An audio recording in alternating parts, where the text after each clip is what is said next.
예, 제가 요셉의 눈물에 대해서 설교한다고 본문도 읽고 또 제목도 말씀드리고 나서 계속 본의 아니게 거짓말을 하는 시기 되고 또 좀 이 설교 제목을 그래서 좀 다른 제목으로 말씀에서 꺼냈던 거는 달리 이렇게 또 제시가 되니까요. 뭐 이거 낚시냐 또 뭐 사기냐 이렇게 생각하실 수 있겠는데요. 원래 제가 준비했던 말씀들은 다른 말씀들이 있었고 이 부분을 좀 다루고 넘어가려고 했는데 오늘 주님께서 주신 이 그 말씀 아무래도 좀 더 이어가는 게 제가 제목을 그렇게 걸었기 때문에요. 요셉의 눈물을 아직 꺼내지도 못해서 요셉의 눈물을 마저 우리가 말씀을 다루기 원하고요. 그 전에 아까 오전에 다뤘던 이 사랑이라고 하는 주제도 상당히 중요한 주제인데요. 이 부분을 좀 더 보고 왜 우리가 이렇게 눈물을 흘리게 되는가, 그리고 이 눈물의 의미와 숨겨진 우리의 그 이기적인 욕망이나 또 그런 동기들은 무엇인지에 대해서 주님께서 흘리셨던 눈물은 정말 순수한 눈물이시죠. 예수께서 오시더라라고 성경에서 가장 짧은 구절이 예루살렘의 멸망을 내다보시면서요. 내가 암탉을 품듯이 너희를 품으려고 얼마나 이렇게 애를 썼는가 말씀하시면서 그러나 너희가 원치 아니하였도다 이렇게 말씀하시거든요. 많은 주님의 안타까움이 그 말씀과 또 눈물 속에 담겨 있죠. 예수님께서 예루살렘을 향해서 그렇게 말없이 눈물 흘리시면서요. 자, 요셉의 눈물은 그래서 좀 남다른 의미가 있는 눈물이라고 하는 것을 우리가 이따가 더 창세기에서 요셉이 흘린 눈물들을 보면서 우리는 우리가 잘못한 일들로 인해서 슬퍼하고 눈물이 흘릴 때가 많지만요. 그러니까 우리가 잘못했기 때문에 그런 일을 겪었고 자초한 일임에도 불구하고 눈물을 흘리게 되는데 그리고 우리가 얻지 못했던 우리의 그런 욕망 그리고 나의 사랑과 추구들 이런 것들의 상실과 실패를 통해서 눈물을 흘리게 되는데 요셉은 예수 그리스도의 가장 두드러진 예표로 성경에서 드러난 인물 중에 하나죠. 가장 예수의 삶하고 많이 매치가 되고 예언적으로도 그렇고요. 은 30에 팔린 것부터 시작해가지고 그리고 그 민족을 구원하게 되는 부분까지 많은 부분들이 어떤 분들은 지난번에도 잠깐 언급되었다시피요. 뭐 윌밍턴인가 윌밍턴 같으네요. 성경 연구를 해가지고 이런 거 정리 잘해놓으신 분이 있습니다. 구약의 예언이 어떻게 신약에 성취됐고 예수 그리스도의 삶하고 이 구약의 이 인물들하고 얼마나 많이 매치되는가. 뭐 기회 되면 이런 부분들도 우리가 더 자세하게 공부할 수 있으면 좋겠습니다만은 뭐 많이 찾으신 분들은 뭐 몇 시까지가 된다고 이렇게 얘기를 하는데요. 우리가 뭐 디테일한 부분들까지는 다 모른다 하더라도 정말 요셉의 생애를 통해서 예수 그리스도를 우리가 발견해야 되겠고요. 그 형제들의 모습을 통해서 그리고 성경의 많은 인물들의 모습을 통해서 우리의 모습을 발견해야 될 텐데 어떻게 우리가 흘린 눈물과 예수 그리스도께서 흘리셨던 눈물이 다른지 그거를 우리가 결론적으로 배우기 위해서 왜 우리가 추구하는 사랑과 그리스도께서 추구하셨던 그 사랑이 다르고 그 내용이 다른가 이 부분을 성경 가운데 특히나 이 창세기에서요 그 부분을 우리가 좀 주목해서 살펴보기를 원했던 건데요. 그래서 이 시간 우리 창세기 34장 1절 창세기는 보고죠. 모든 영적 진리와 교훈들의 보고입니다. 너무나 중요한 책이고요. 특히나 창세기 12장부터 아브라함의 부름부터 해서 나오는 이 족장들의 삶은 너무나 우리 신앙에 많은 그 원리들과 교훈들을 배울 수 있는 영적 그런 그 보험을 창고이기 때문에요.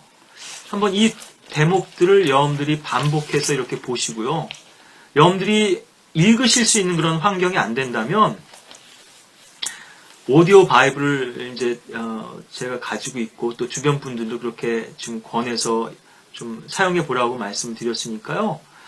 스마트폰에 저장해서 여러분들이 꼭 그렇게 잘 활용하시면 거기서 많은 말씀에 또 유익과 주님의 말씀을 더 가까이 하고 사랑하는 그런 법을 배우시게 될 텐데 혹 모르겠습니다. 지금 어떻게 되는지 모르겠습니다만 제가 그 우리 교회 이 유튜브를 관리하는 형제님 메일을 하나 이제 그 대표 메일을 그 올려서 그거를 통해서 여러분들이 필요하시다면 연락을 주신다면 그렇게 또 공유할 수 있는 그런 기회가 있을 것 같거든요. 창세기 34장 1절부터 있는 말씀 먼저 좀 보고 우리가 또 말씀을 계속 이어나갔으면 좋겠습니다. 레아가 야곱에게 낳은 딸 디나가 야곱의 딸 중엔 유일하죠. 우리가 창세기 뒤편에서 이집트로 내려갔던 그 야곱의 식솔들을 보면은요 정확히 알 수 있는데 그 인원들이 다 개수가 돼 있습니다. 여자들까지도 다 포함되어 있는데요. 물론 이것을 어떻게 또 카운트하느냐에 따라서 그 수가 70명 또 몇 명 이렇게 좀 다르게 제시되어 있긴 하지만 희한하죠. 아들들은 12를 낳았는데 4명의 아내에게서요. 딸은 유일하게 레아가 낳은 딸 하나였습니다. 디나 하나였는데 얼마나 그러니까는 사랑을 받았을 것인지 알 수 있겠죠. 디나는 이제 요셉보다도 이제 먼저 태어났죠. 그래서 요셉처럼 또 디나도 그 남자 형제들에게 참 이제 사랑받는 그러한 딸이 하나니까요. 요셉이 형들에게 이리 치고 저리 치이는 구박받는 존재였다면요. 왜냐하면 아버지에게 사랑을 독차지하고 또 미운 짓을 하니까 얄밉게 보니까요. 디나는 누구에게나 사랑받았던 그런 이제 딸이고 동생이었을 텐데요. 디나가 그 땅에 딸들을 보러 나갔는데 히위인 하몰의 아들 그 지방의 통치자인 세켐이 그녀를 보고 그녀를 끌어들여서 그녀와 동침하여 그녀를 더럽히니라. 예.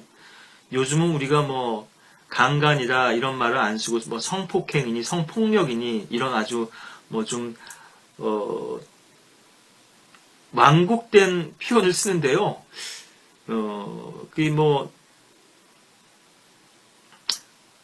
성폭행을 당한 거죠. 강제로 더럽혀진 건데 그의 혼이 야곱의 딸 디나에게 연연하며 그가 그 소녀를 사랑하여 그 소녀에게 다정하게 말하더라. 세켐이 그 아비 하몰에게 말하였으니 말하기를 이 소녀를 내게 아내로 얻어주소서 하더라. 네.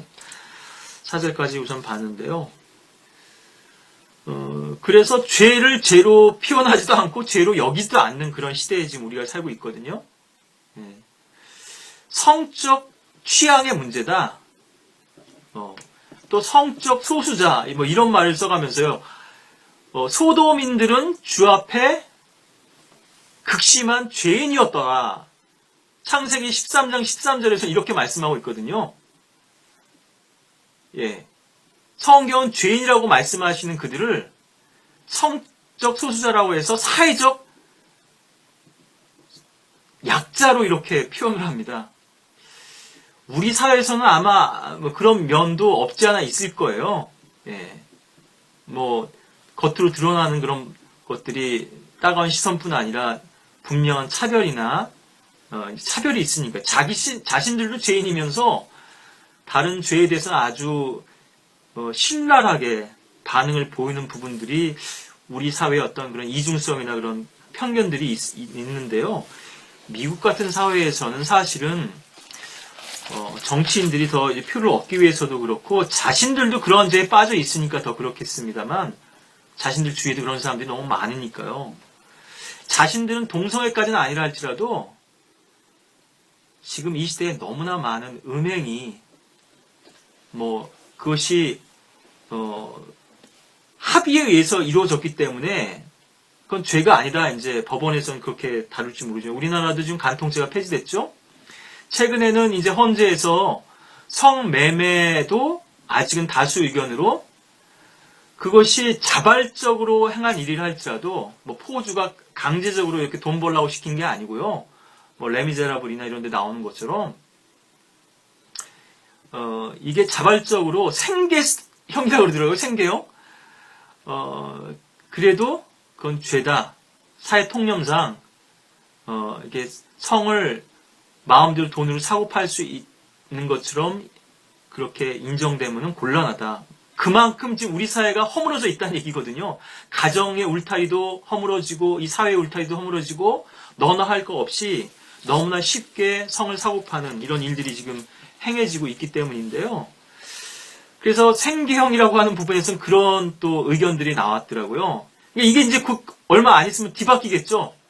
성매매가 이제 정당화되고 합법화되는 외국엔 다 이제 세금 내면서 그렇게 그런 윤락행위들을 하죠. 그리고 인류 역사상 가장 오래된 직업이라고 또 이 일테면 창녀 몸을 파는 일들이 그렇게 등장을 하죠. 예. 또 동성애도 마찬가지죠. 가장 오래된 죄 중에 하나죠. 인간의 가장 극악한 죄악이고 또 그런 본성 중에 하나인 건데요. 그래서 레위기 18장에서는 이 부분을 세세하게 다 다루고 있죠. 예. 근친상간에서부터 수간에 이르기까지요. 동성애뿐 아니라 다 돌로 쳐 죽이라 이거죠. 이런 부분들을 중성화하고 희석시켜가지고 이제 죄라고 표현 안 하고 폭력 또 이런 어떤 오히려 그 사람들을 피해자나 희생자로 이렇게 보는 시각이 지배적인 시각인 건데요. 그 이제 성매매 특별법이 계속해서 지금 헌재에 그렇게 다른 각도에서 그것을 이제 위헌으로 이제 판결을 얻어내기 위한 시도들이 있는 건데요. 헌재에서는 아직도 그래도 그거는 합헌이다. 그건 범죄 행위다. 예. 생계형 먹고 살기 위해서 몸 판다 그러면은 웃을 사람들이 많겠죠.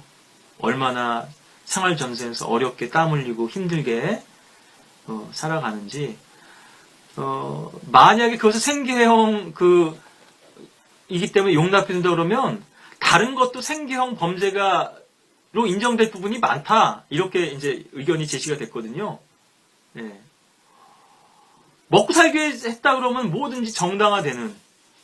그리고 우리나라는 특히나 술에 대해서 관대하니까 술김에 그렇게 됐다. 사람도 죽이고 이런 죄를 저질러 싸움도 벌어지고 그럼 뭐든지 다 용납이 되거든요. 예, 그래서 이제 술 취하지 말라. 그 안에는 과도함이 있다. 이렇게 돼 있는데요. 예, 술 자체가 문제인 거죠. 사실은. 예, 술 취하는 것 자체도 문제지만은. 예.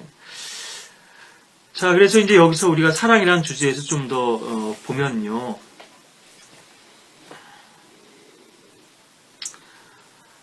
참 비극이죠. 비참한 일이 벌어졌는데요. 그런데 그 청년을 한번 우리가 좀 생각해 볼 필요가 있습니다. 이 세켐이라고 하는 청년, 하몰의 아들이죠. 그리고 또 이것이 또 지명이 되기도 했죠. 이런 예들이 많이 있죠. 헤브론도 사실은 키리앗 아르바 그래서 아르바의 성읍.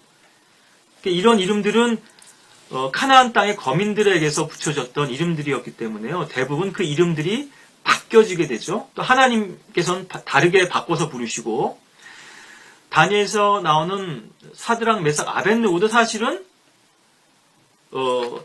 다 그 히브리 청년들의 이름에 다니엘은 그 히브리 이름이죠. 벨트사슬이라는 이름을 붙여줬는데 다 우상 신의 이름을 거기다 붙인 것입니다. 그래서 자기 아들의 이름도 아드람멜렉 그래가지고요. 사네립인가요? 아시리아 왕은 또 그렇게 이름을 붙이죠. 제가 지금 이 청년들의 이름을 그래서 저도 어려서부터 주일학교 때부터 사드락 메삭 아벳느고 이게 자꾸 그 풀물에 던져진 용광로 속에 던져지기 전에 이제 그 이름이 자꾸 언급되기 때문에 그 이름이 먼저 기억이 나는데 아사랴 또 제가 이게 참 기억이란 게 그렇습니다. 오래된 기억이 먼저 그것을 차지하고 있기 때문에요. 새로운 기억을 자꾸 주입하려고 해도 이게 잘 안 되는 부분이 있어서 그래서 하나냐, 미사엘, 아사랴 그래가지고요. 니야로 끝나는 건 야죠, 야. 주의 이름 야로 인해서 시편에 그렇게 추각형이 나오죠. 야훼라고 그러지만 사실은 야훼는 아니고요. 그거는 야훼라고 하는 건 학자들이 히브리에 제한된 히브리인들의 민족신으로서 이제 야훼라고 이렇게 지칭을 하고 야훼 하나님 그래서 조용기 목사 이런 사람들도 이렇게 부르면서 좀 이것이 우리 귀에 익숙해졌지만 사실은 여호와가 더 정확한 왜냐하면 YHTWH 그래서요. YHVH라고도 하고요. 히브리 철자에서 이 신성 사문자라 그래서 테트라그라메톤이라 그래서 이것을 아무도 이제 쉽게 함부로 부를 수 없었기 때문에요. 그 이름을 이제 제대로 이제 부르는 어떻게 불러야 되는지 이제 그 혼란이 이제 생긴 건데 여호와 킹제임스 성경에 있는데 여호와 이레, 여호와 샬롬 이렇게 여호와라고 붙은 여호와 니시 이게 몇 가지가 되죠. 그래서 이제 여호와라는 이름이 이제 끝에 야로 이제 축약형으로 이렇게 붙은 것이고요. 하나냐 또 아사랴는 그렇고 미사엘이나 다니엘은 엘이 붙은 거죠. 엘로임 하나님의 엘이죠. 하나님이라고. 그러니까 하나님은 나의 왕이시다. 일테면은 하나님 나의 구원이시다. 이런 이름이 되는 거예요. 여호와는 나의 화평이시다. 일테면 이런 식의 이름이었던 겁니다. 그러니까 이 이름을 다 우상신의 이름으로 벨트사살 또 사드락 메삭 아벳느고 이렇게 이름을 바꾼 것인데요. 예, 그런 부분들이 있다는 걸 또 이제 제가 생각난 김에 좀 말씀을 드렸고 좀 더 주제에 충실해야 될 텐데 이름은 참 중요하죠. 어떻게 불리는가 중요하는데 왜 이 시대는 죄를 죄라고 할 수 없는 시대가 돼버리고 말았는가? 예. 그리고 왜 하나님의 사람들이 이 세상에서 인정받기 위해서 또 다른 이름을 세상에서 선호하는 이름들을 추구하게 되는가? 연예인들 중에도 이제 가명 쓰는 사람들 많은데요. 그런 부분들도 그렇지만 이제는 그리스도인이라 크리스천 그러면은 세상과 구분할 것이 전혀 없는 사람이 돼버렸어요. 연예인들도 나도 크리스천입니다 이렇게 하기도 하고요.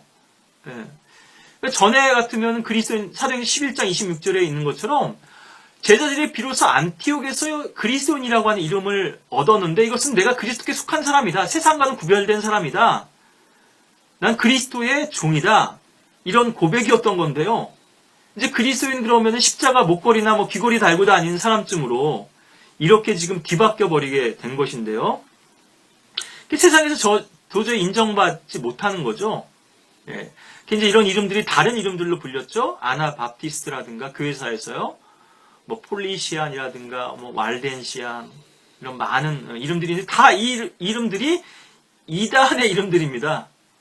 오늘날은 그 이름이 바이블 빌리버의 성경을 믿는 사람들이라고도 불리지만요. 그런데 이 이름마저도 지금은 더럽혀져서요. 성경대로 믿는 사람들 그래가지고 세상에서 이제 질타받는 이름이 돼버리고 말았죠. 예, 정말 우리가 그리스도인에서 박해받는 것이라면 자랑스러운 것이겠지만 자신들의 잘못으로 인해서 그 이름을 더럽히고 있다 그러면 참 문제인데요. 예. 자, 그래서 이제 이 세켐이 첫눈에 반했습니다.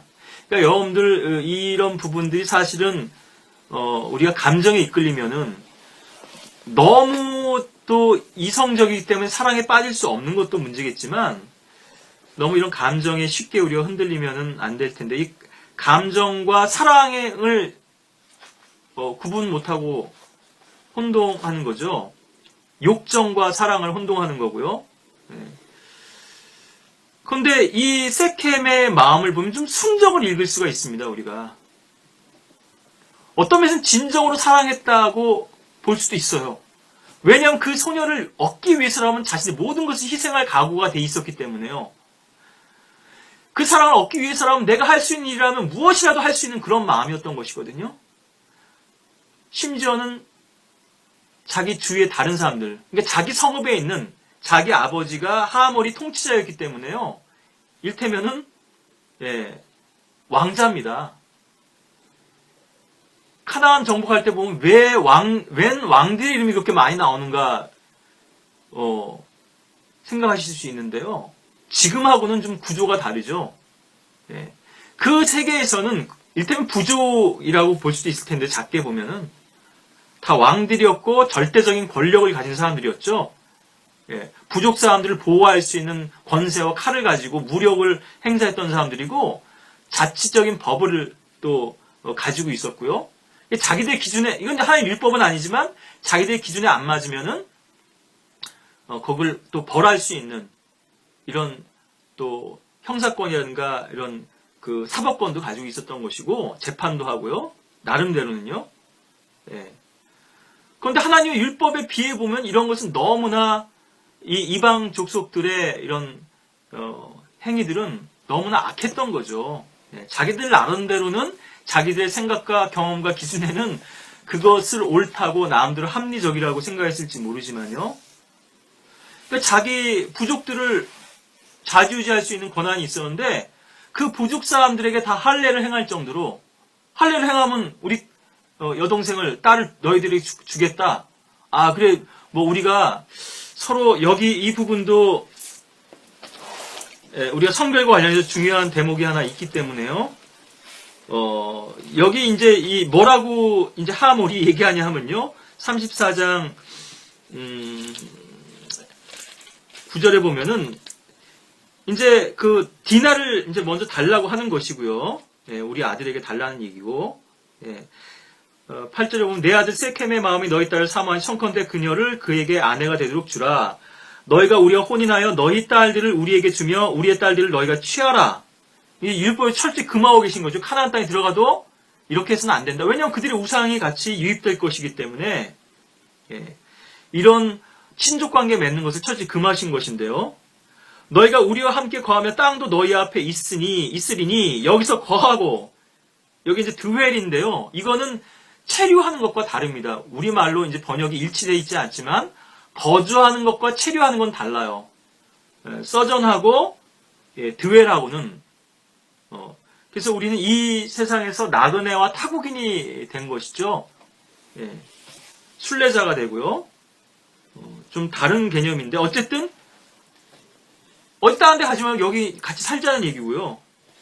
매매하자, 트레이드, 거래하자 이거, 딜하자는 얘기거든요. 뭔가를 주고받고 우리도 얻고 너희도 얻고. 근데 반드시 거래에는 잃는 게 따르는 거죠. 내가 무엇인가 얻었다면 내가 이뤄야 할 대가와 희생이 따르는 것이고요. 그것이 경제에서는 금전적인 것일지 모르지만 우리는 많은 부분에서 거래를 합니다. 영적인 거래도 하고요. 우리가 무엇인가를 얻기 위해서 대가를 지불하지만 사실은 그 대가 이상의 엄청난 또 대가를 우리는 죄의 그런 결과로서 받아들일 수밖에 없는 쉬운 대로 거두는 또 법칙이 있다는 것이고요. 여기서 너희의 소유를 얻으라. 이제 세상은 이걸 우리에게 원하는 것이죠. 단순히 어떤 뭐 혼인 관계 이런 것에서만 머무르는 것이 아니고요. 그래서 자기 부족 사람들한테까지도 할례를 받도록 행하는. 그러니까 진심이었다는 얘기면 적어도 레위와 시므온은 가서 칼로 그들을 죽이고 또 그들의 모든 식솔들도 종으로 또 사로잡아 오고 전리품도 취했지만요. 그들의 약점을 이용해 가지고. 그런데 이 세켐의 그러한 사랑은 그것을 성경에서는 구분 없이 사랑이라고 다 부르는데요. 예. 아까도 암논의 그런 욕정, 타말에 대한 욕정도 사랑이라고 표현되고 있다 그랬죠. 더러운 욕정과 육체적 쾌락에 근거한 사랑이었다는 것이죠.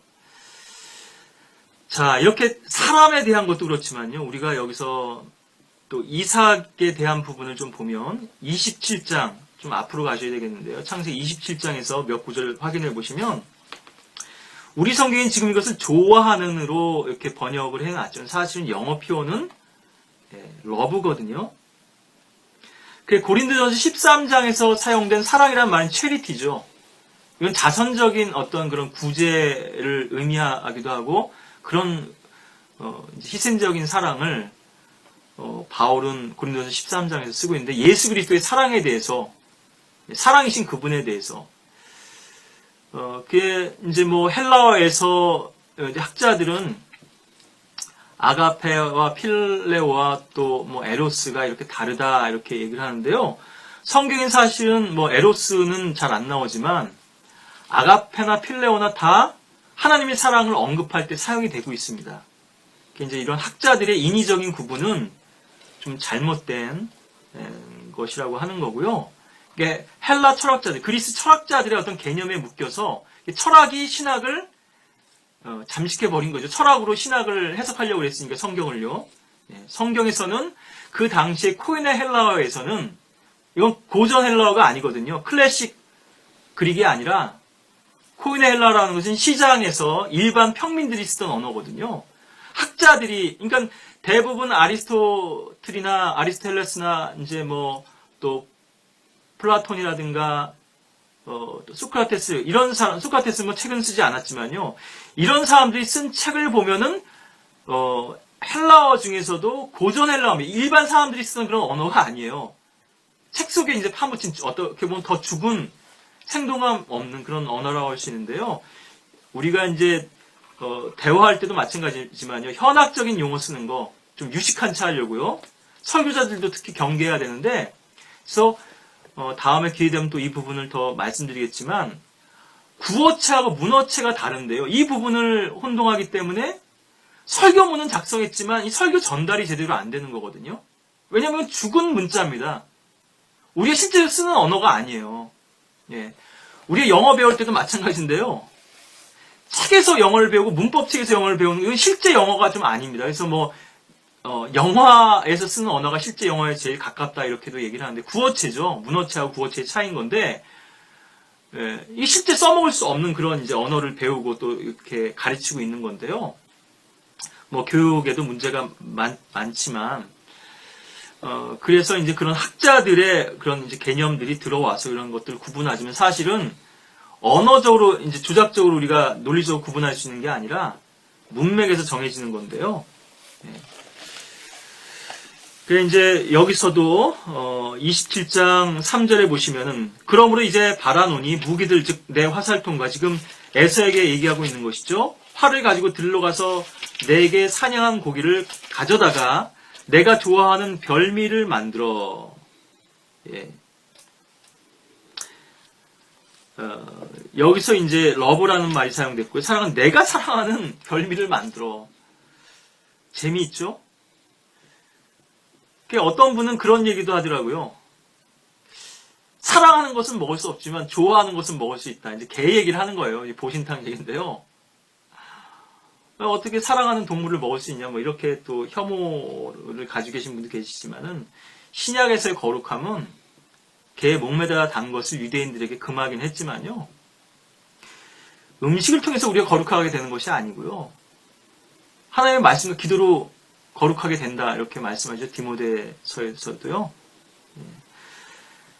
그러니까는 구약에서는 모든 것이 피지컬한 것이었지만 거룩의 개념도 없고 이제 신약에서는 영적인 개념으로 바뀌었고요. 그래서 여기서 이제 사랑하는 별미 고기를 그렇게 좋아했던 거죠. 우리식으로는 이게 사랑이라고 하면 좀 너무 어색하니까 좋아한다 그랬지만요. 성경의 용례를 우리가 그대로 살리는 것이 어떻게 보면 더 이제 나을 것이고요. 킹제임스 성경의 용례를요. 예.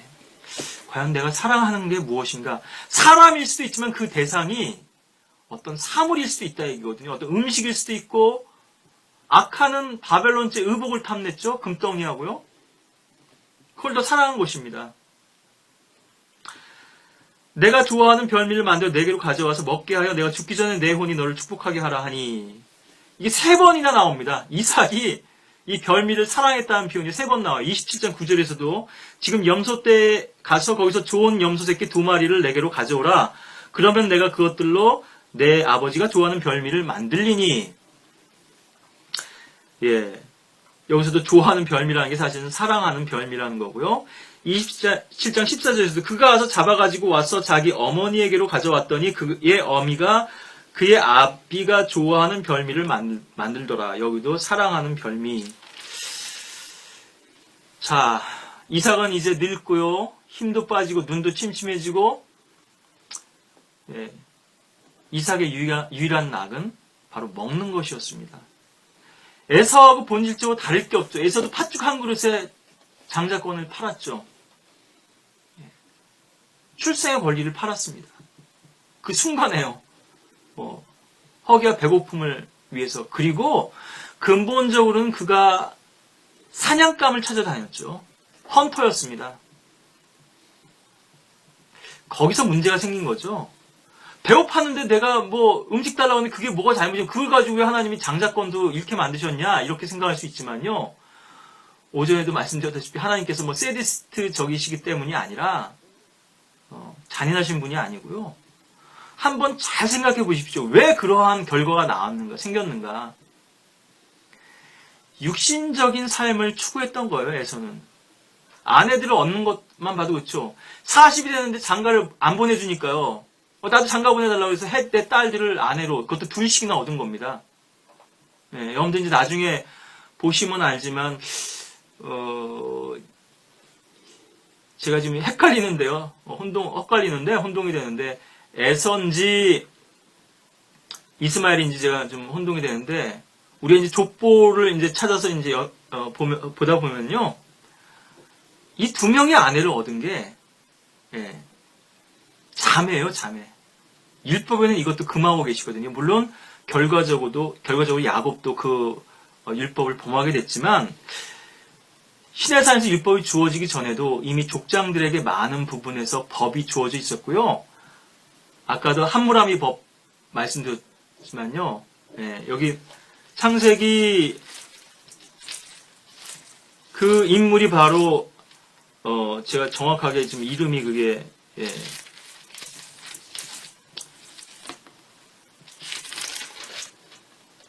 아므라펠이라고 나오죠. 우리 성경에서는요.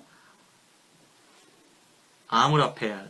이게 함무라비입니다. 이제 역사에서 보자면 함무라비 법전이라고 함무라비 코드라고 이렇게 팔각형처럼 생겼나요? 이렇게 각진 이렇게 기둥같이 생긴 데다가 이제 새겨진 그런 이제 법이 있는 건데요. 예, 그런 기준들도 가지고 있었지만 하나님께서는 족장들에게도 구체적으로 이런 부분들을 아직 성문법이 되지는 않았지만 불문법이죠. 이를테면은 구두로 전달해 주셨다. 많은 것들을 이제 알고 있었죠. 이들의 행위들을 보면은 알 수 있습니다. 그러니까 이 디나를 범한 것에 대해서 이것은 이스라엘에서는 행해져서는 안 되는 일이다. 이렇게 또 얘기를 하죠. 예, 그 형제들이 이제 그렇게 표현을 하는데요. 물론 이것은 모세가 적었으니까 그 시대의 상이 좀 반영됐을 수도 있겠지만요. 이스라엘에서 어리석은 짓을 행하였으니 창세기 34장 7절에요. 이는 그가 야곱의 딸과 동침함으로 이스라엘에서 어리석은 짓을 행하였으니 이 일은 행해져서는 안 되는 일이기 때문이라. 물론 이건 모세의 주석일 수 있는데요. 예, 나중에 기록된 것일 수도 있지만 나중에 기록했으니까요. 그것이 반영됐을 수도 있지만 이들은 그런 나름대로의 통념을 가지고 있었다는 것을 알 수 있죠. 특히나 야곱이 행하는 것을 보면은 알 수 있죠. 또 유다도 타말이 이렇게 창조시했다 그러니까는 불태워버리라고 그러죠. 이건 레위기에 나온 제사장들에게 제사장의 딸들이 창녀짓을 했을 때 범하는, 그렇게, 그 벌 주는 방법입니다. 돌로 쳐 죽이는 게 아니라 불살라 죽이라 그러거든요. 그러니까 이 말은 그런 레위기의 그런, 표준들이 이미 유다도 그것을 알고 있었고, 그렇게 철저하게 이것이 죄라고 하는 것, 용납될 수 없는 일이라고 하는 것을 알았다는 것을 또 간접적으로 우리들에게 또 시사해주는 대목이기도 한데요. 이 부분은 뭐 자세하게 성경에서 나와 있지는 않지만 몇 구절 우리가 확인해 볼 수 있고, 그런 부분들이 제시돼 있었다고 하는 부분을 좀 이제 말씀을 드리고요. 제가 지금 그 구절을 찾을 수 있을지 모르겠습니다만은 얘기가 나왔으니까 한 구절 더 보여드리면 좋긴 하겠는데요. 이제 제가 찾다 못 찾으면 그냥 넘어가겠습니다. 나중에 이제 제가 그 부분을 따로 말씀드리도록 하고, 지금 제가 너무 이제 뒤죽박죽 이렇게 말씀을 제시하게 되는데, 아브라함에게도 그런 부분이 있었고요. 야곱에게도 또 이제 그런 대목이 있는데,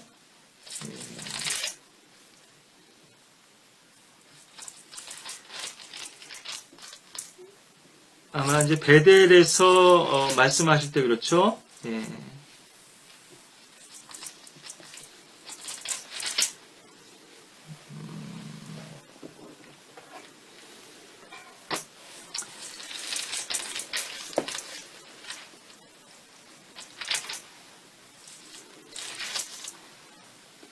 예, 제가 지금 이 부분을 뭐 바로 찾기가 못 찾겠는데요. 나중에 제가 기회가 되면 뭐 소개를 하고 우리 유튜브 영상 올릴 때 그 본문 구절 옆에다가 이렇게 소개를 하든가 그 밑에 주석으로 달든가 이렇게 하면 좋겠고요. 좀만 더 찾아보겠습니다. 예. 제가 이제 뭐 성경 책도 여러 권을 가지고 보니까 레이아웃 자체도 다르고, 또 주로 이제 말씀을 듣는데 많이 이제 시간을 그렇게 활용하게 되니까요.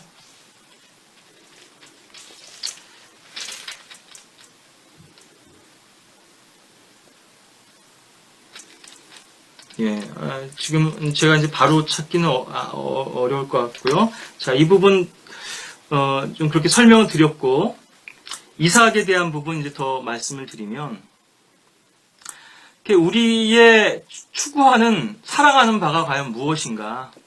예. 이삭이 자기 아들 에서를 사랑한 동기 역시나 철저히 이런 육신적인 동기에 의한 것이었다는 거죠. 25장 28절에 보시면요. 창세기 25장 28절에 보시면,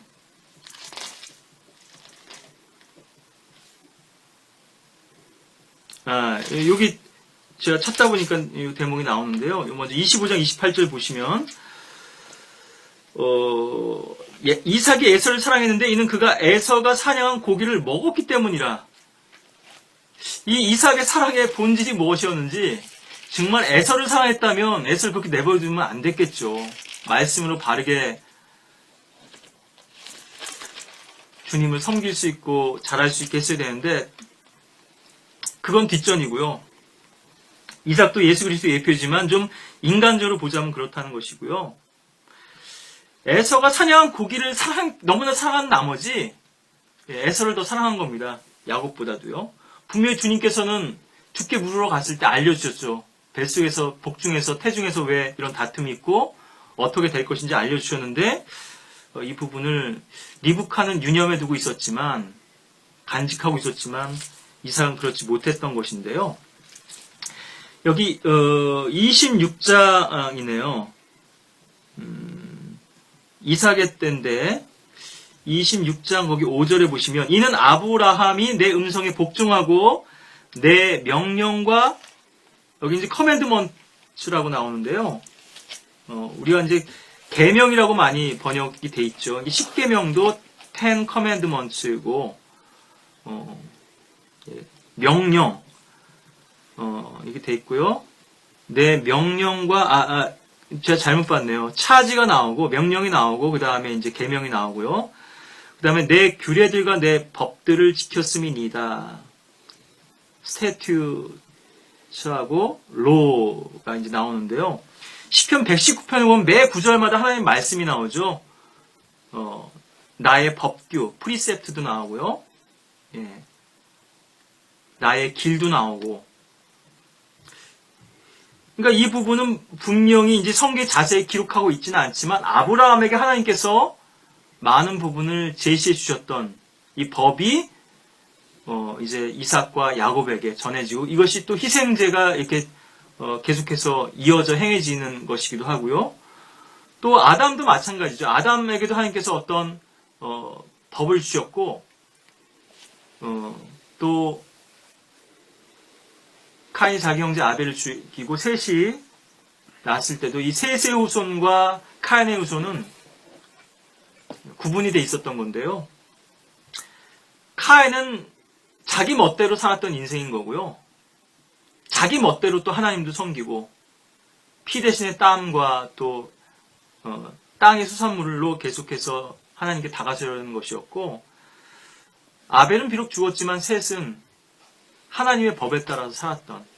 그런데 이러한 무리들도 창세기 11장에 보면은 세상과 뒤섞이게 되기 때문에 그 가운데서 특별히 이제 아브라함을 불러내신 거죠. 칼데아 우르에서 테라 역시나 우상 소굴 속에 있었죠.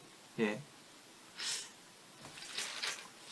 여호수아서에 보면은 이 조상들이 우상을 섬기고 있었다고 하는 것을 이제 얘기하고 있는데요. 하수 이제 건너편에서 여호수아 24장 2절에 보면 여호수아가 온 백성에게 말하여 이스라엘의 주 하나님이 이같이 말하노라. 옛날에 하수 저편에 거한 너희 조상들 곧 아브라함의 아비요 나홀의 아비인 테라까지도 다른 신들을 섬겼느니라. 이것이 지금 창세기의 상황이었거든요. 그래서 이 아브라함의 부르심이라고 하는 것은 많은 의미가 있는데요. 창세기 11장 언급된 김에 좀 더 말씀드리면 11장 10절부터 보면 이것이 셈의 후대라 그래서 쭉 그 후대들이 나오는데 몇 년을 살고 자식을 낳고 이런 부분이 나오는데요.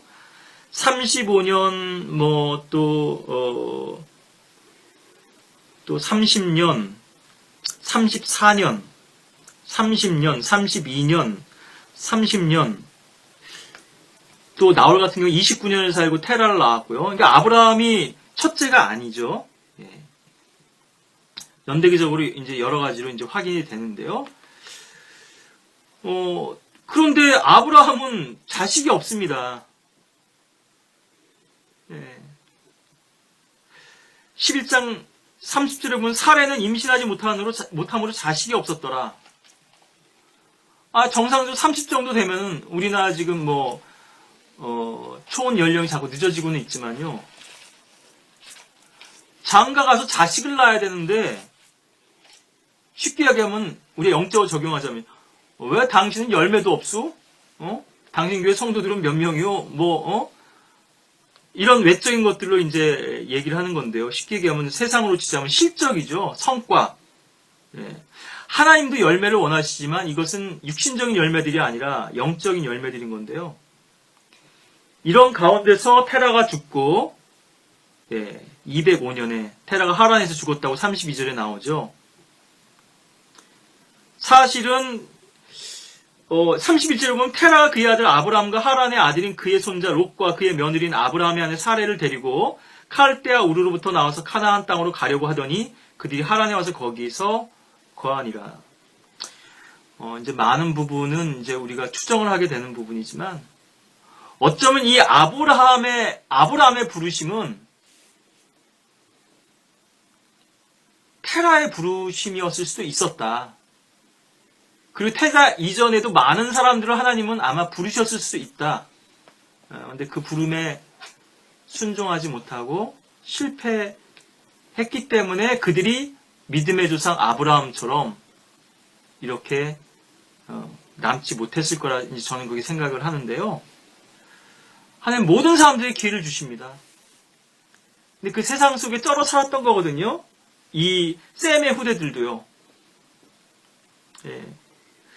셋의 후손 가운데서 노아의 아들 가운데서 이 셈이죠. 예.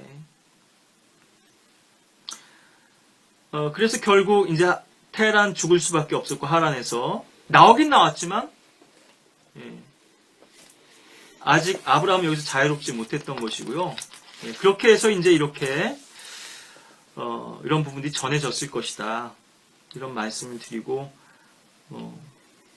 여러분들이 한번 이런 부분들을 곰곰이 생각해 보시고 이 말씀들 잘 묵상해 보신다면 우리는 지금 성경이 있는 시대죠. 율법이 게시된 그 이후에도 이스라엘이 주님 앞에 그렇게 많은 범죄를 저지르는데요. 가나안 땅에 들어가서도 그렇고요. 우리는 더 변명할 것이 없습니다. 과거에는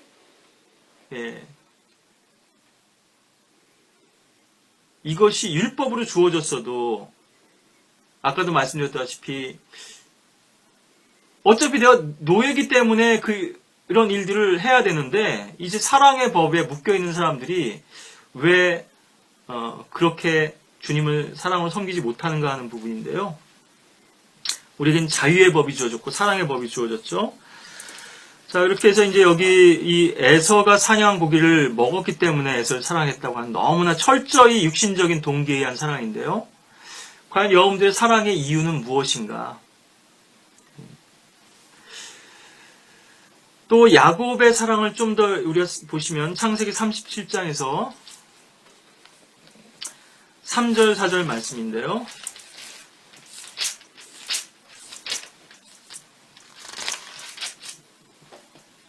그때 이스라엘이 요셉을 그의 모든 자녀들보다도 더 사랑하였으니 이는 그가 늙어서 얻은 아들임이라. 그가 요셉에게 채색 옷을 지어 입혔더라. 그의 형들은 그들의 아버지가 모든 형제들보다 그를 더 사랑함을 보고 그를 미워하여 그에게 말도 온순하게 하지 않았더라.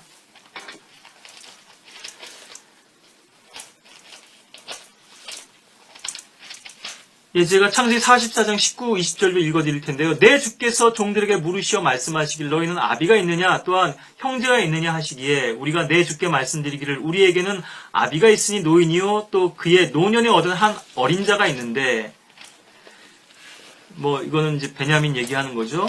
그의 형은 죽었고 그 어미로부터 난 자로는 그 아이 혼자만 남아 그의 아비가 그를 사랑하나 하였더니 요셉은 야곱이 91세에 얻은 아들이고요. 야곱이 파단 아람으로 갔을 때가 77세였기 때문에요. 20년 뒤에 돌아오죠. 97세 때 돌아오는데 요셉이 파단 아람에 돌아오기 전에 6년 전에 태어났으니까요. 요셉이 태어나고 나서야 야곱이 아버지 집에 돌아갈 생각을 하는데 그 후로도 6년 동안 또 이 돈 버는 짭짤한 재미에 빠져가지고 6년을 더 거기 머물게 되는데요. 14년은 이제 라헬과 레아를 위해서 7년씩 14년을 봉사했던 거고요. 베냐민은 97세 얻은 아들이죠. 그것도 자기의 사랑하는 아내가 죽으면서 그 아내와 맞바꾼 그런 아들인데요. 아까도 말씀드렸다시피 내가 죽겠다 차라리 내게 아들을 안 주면 자식을 안 주면 그 말이 화근이 됐다 그랬는데요.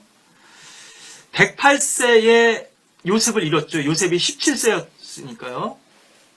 그러니까 베냐민을 집착할 수밖에 없습니다. 그래서 나중에 보면은 이 베냐민마저도 내가 잃으면 잃으리로다 내 자식들을 그러면서 베냐민을 요셉에게로 보내게 되는데 이건 많은 시사하는 점들이 있죠. 요셉이 총리가 그리스도를 예표하는 요셉이 베냐민을 원합니다. 야곱에게. 야곱이 끝끝내 집착하고 붙들고 있었던 그것. 여기는 야곱의 모든 육신적인 사랑이 결집되어 있거든요. 라헬에 대한 사랑, 그것도 바로 얻지 못한 14년간의 봉사를 해서 얻은 아내, 라헬. 그리고 그 아내가 낳은 아들 요셉은 이미 죽은 것으로 이제 치고요. 그 아내가 죽으면서 태어난 아들. 여기는 많은 상실이 있는 거죠. 어떻게 보면은 더블도 아니고 트리플 포션인데요.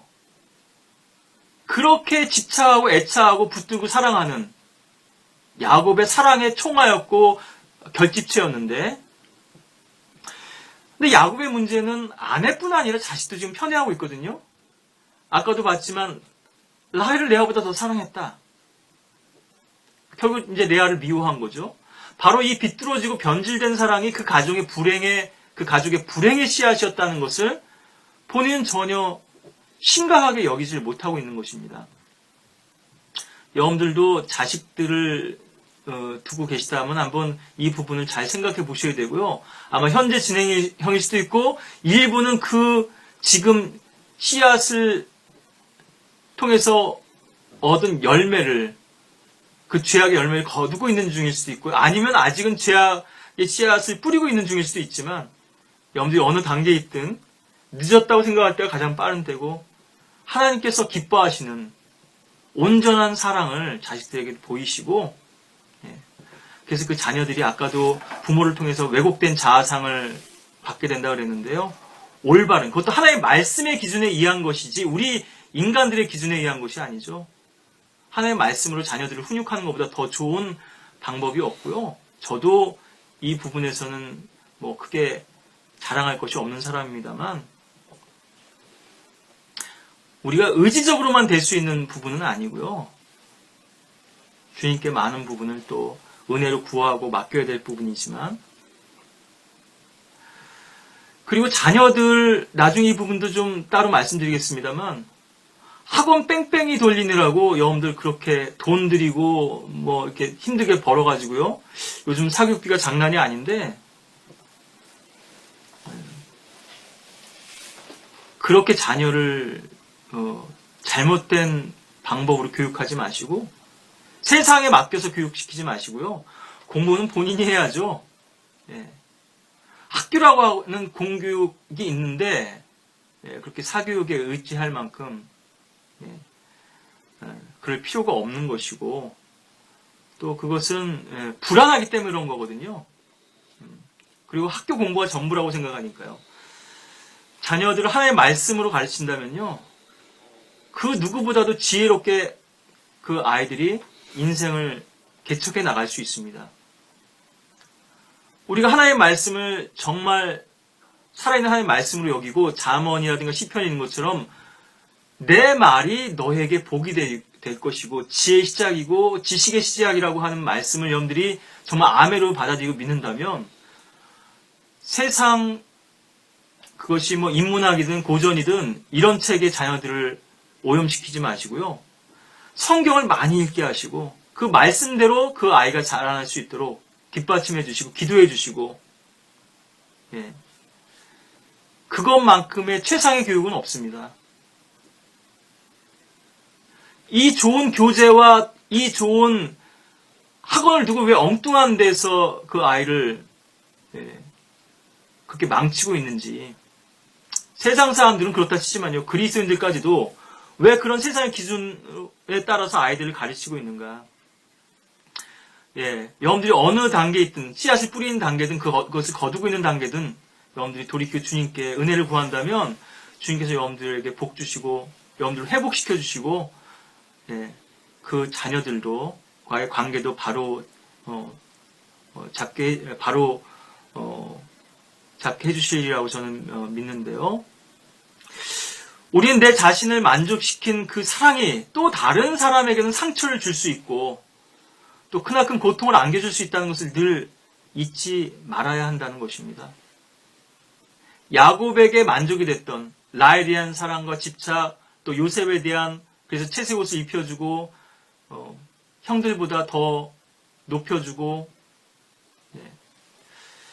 베냐민에 대한 사랑도 마찬가지고, 베냐민이 이집트 내려갈 때가 30세입니다. 이미 10명의 자식을 두고 있어요. 그럼 연년생으로 나왔다고 치더라도요, 20세 장가 갔다 그래도 19세 때 엄청난 집착이죠. 라헬의 시집이 유일하니까 이 씨를 살려야 되겠다 이거죠.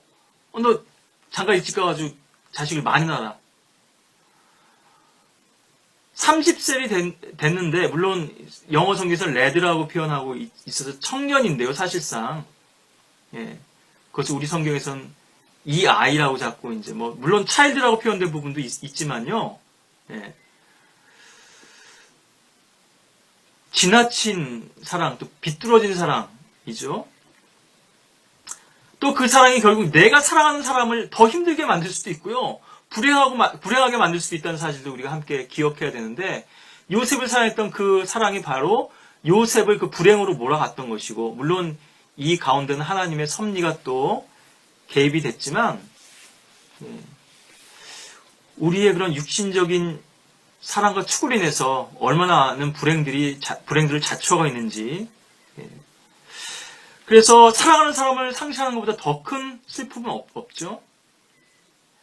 또 사랑하는 사람에 대한 사랑을 되찾게 됐을 때 그동안의 상실과 상처와 그리움이 복받쳐 왈칵 눈물이 쏟아져 나오기도 하고요. 대부분 우리들의 눈물은 자기 연민의 눈물일 때가 많다는 거죠. 자기 사랑과 자기 연민의 눈물이요. 에서 같은 경우에 내 아버지여 내게도 축복하소서 하며, 아버지여 아버지께는 한 가지 복밖에 없나이까 하면서 에서가 소리 높여 우는 대목이 창세기 27장 38절에 나오죠. 또 야곱이 라헬과 상봉했을 때요, 라헬에게 입맞추고 소리 높여 울죠. 아까도 말씀드렸던 이 서름, 억울함,